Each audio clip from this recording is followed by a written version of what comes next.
What I'm doing today is showing you what I made for the Makers Creative Collaboration for October.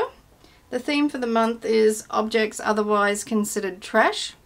This is a challenge that's run by Patricia and Mariah from PM Artist Studio. So it's actually a video hop. So at the end of my video there's a link, so you can click on the link and go to the next video in the hop. So I made a series of videos showing how all of these papers came together, how they were made. I've put them together in like a wallpaper sample book. So I've just made a cardboard header for the top at the back and at the front, and used some rag out of a chintzy rag rug to stitch it all together and put a decorative bow on the front of it. First bit of trash was cardboard from packaging, something from Amazon no doubt, and I painted and stenciled.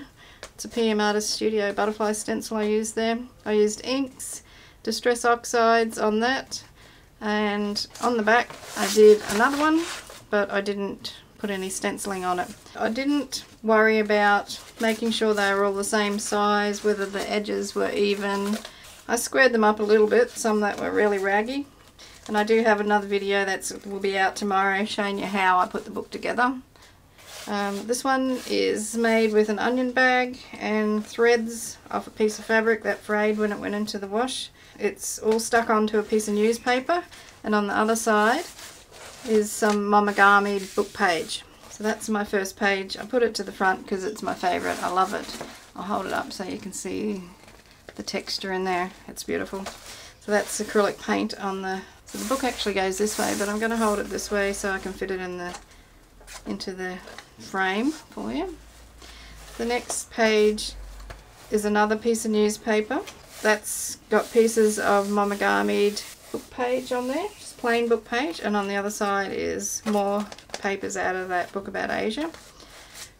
How I made this was Momigami the paper, glued it down, and then painted it, wiped the paint off, but then made another really loose lot of the paint and poured it over the paper and just let it settle into all the little grooves that were made by Momigamiing the paper. And you can see where those dark patches are. I'll hold it up a bit for you.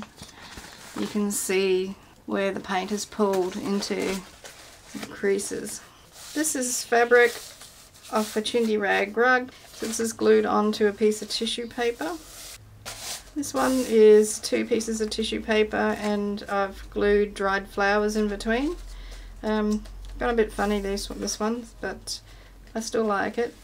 And I think I might put some more beeswax over it and patch that up there, so I've got a bit of a flower poking through there. This one is another Momigami book page one, so I picked warm colours for this one. Stuck down all my patches onto a piece of newspaper, and then on the other side book pages again, but no pictures. This one has been painted with colour change paint. You can see the shimmer there, and then I made a really loose black paint, poured it over it and let it settle into the groove. This is one of my favourites. So this has got a bit of everything in it. It's probably about 3 or 4 layers of tissue paper.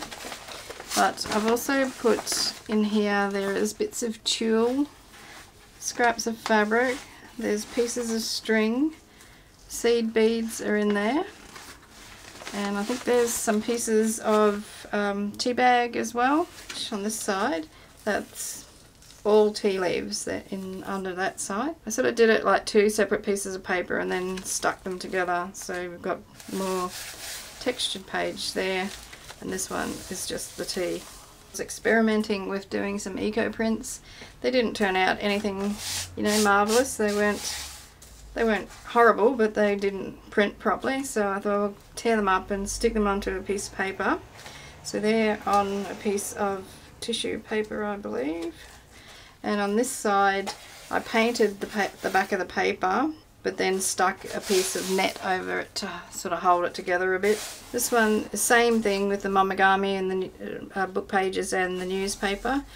but this one's got significantly more paint on it than the other ones had, and lots of metallic paint on there, and on this side it's very metallic, and it's got quite a leathery feel.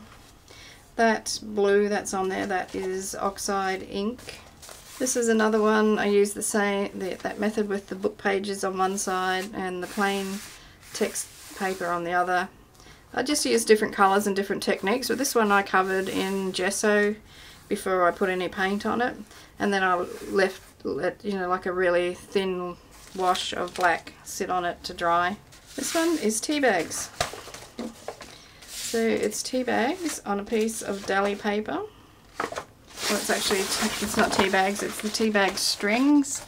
The strings and the little bits of the ends of the tea bags.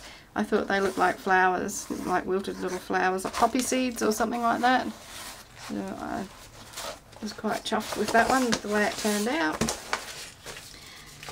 And this one is all tea bags on a piece of deli paper. And then I've glued some of the tissue out of the shoebox on top of it. And that's all I've done with that one. And I didn't do anything to the back. Yeah, that's what the back of it looks like. So I could use these papers in projects, cut bits of them off. I've made it in such a way that I can add more to it if I wanted to. And I really enjoyed making it, I have to say. That was so much fun. The worst bit was waiting for the glue to dry all the time and the layers of paper. But yeah, it was terrific. And as I said, there's a video to see how I made them. And I hope you enjoyed that little show and tell of my paper sample book. So don't forget to click on the next video. There'll be a link to that on my end screen. So I want to thank you for watching. I'd love it if you left me a comment or gave me a thumbs up, and I invite you to join my channel, subscribe if you're not already subscribed, and I look forward to seeing you in another video. So I'll say hooroo from Australia. Bye!